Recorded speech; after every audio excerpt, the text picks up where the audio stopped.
Hello everyone, it's World Warrior FGC back with a brand new video, and today we're going to be looking at the Unmoving Fireball and how this is going to help you set up fireball traps in the neutral. So let's get down to business. Okay, so we're going to start with the Unmoving Fireball. So this is essentially a fireball where you're going to be throwing out fireballs but your character is not moving forward. If you're doing regular fireballs, this is what happens. So if you look at Ryu's front foot, you'll notice that with each fireball, he's getting closer to his opponent. And you've just gave up space. You've came close enough for example, Ken to punish you in this situation. This is obviously what you don't want to do if you've got the corner and you're trying to basically build up a bit of a pressure kind of sequence.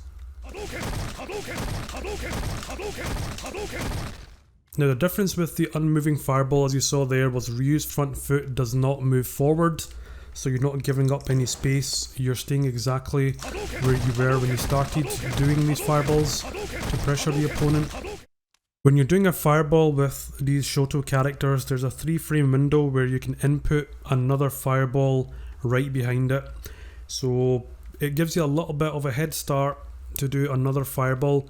So as long as you're inputting the fireball in that short space, you can get another fireball out a little bit quicker. So this one is a lot faster than your normal sequence because it looks almost like there's an onslaught of fireballs and it's a fireball behind a fireball. So because you've got this little bit of a head start, you have a little bit of extra room when it comes to anti-airing your opponent if he jumps. Now, if you would like to practice this particular input and how to master the timing, it's actually quite straightforward.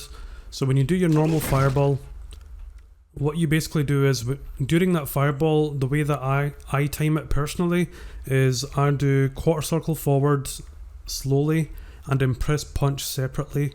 So I don't do the normal fireball motion, I do quarter circle forward and then punch on its own, like this. If you look at my inputs on the left, that's what you're looking to do to get that fireball. So let's have a look after we do this.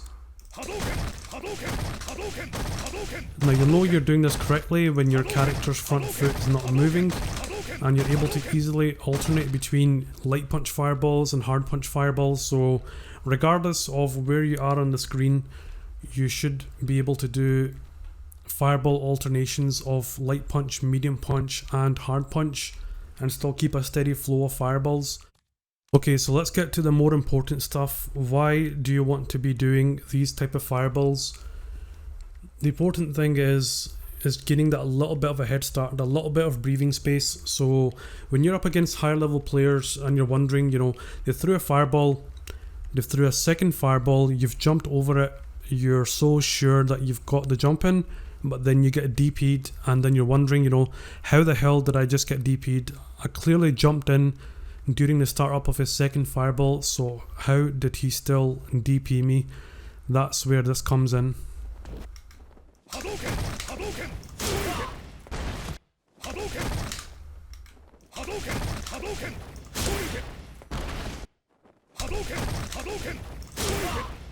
So this is the result. Your opponent thinks that he has a good read on your fireball, so he's going to be going for a jump in, but he's going to be unsuccessful in his jump in. Because you've got a little bit of a head start, you've opened up a little bit more wiggle room to do a DP. Now this kind of falls in with the fireball traps. So the fireball traps are generally around mid screen, so from around here, if you do like 2 light punch fireballs, that gives you enough time for the opponent to block, and if he does jump after blocking the slow fireball, he will get caught with a DP. Okay, now if you're playing as a Shoto character, well, maybe not Kage, because we all know his fireball is trash. He doesn't even really have a fireball to even be able to do something like this. Apart from him, look at the other characters. So this is a good way to help improve your neutral. Now a lot of us more old school Street Fighter players, like as in I've been around since Street Fighter 2 World Warrior. The guys who know me knows that's where I got my name from.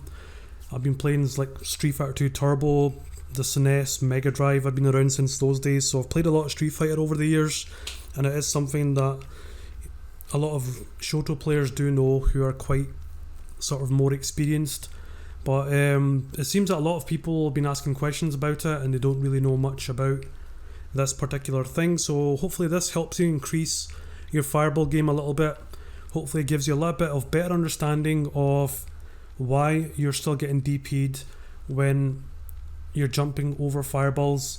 This is essentially what your opponent is doing. He's keeping you around mid-range. He's throwing anything from slow to hard punch fireballs, generally slow fireballs. When you see that and you see him constantly throwing fireballs, you're going to be jumping in because you're seeing that as an opening, but you're going to get DP'd, but this is why.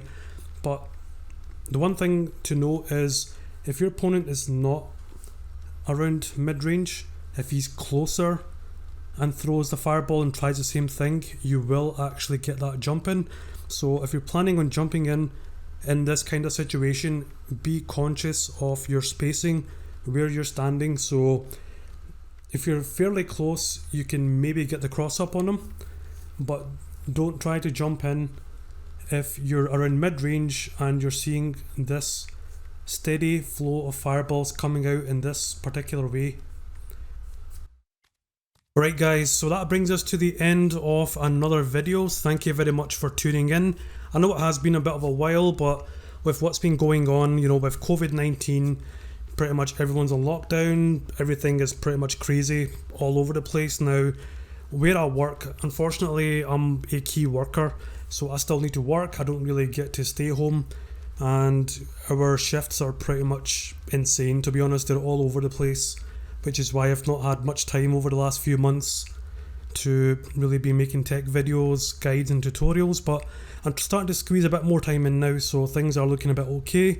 My shifts are a bit more human, so a bit more manageable, so I'm going to start making a lot more content whenever I can and hopefully survive these shifts because they are a bit crazy.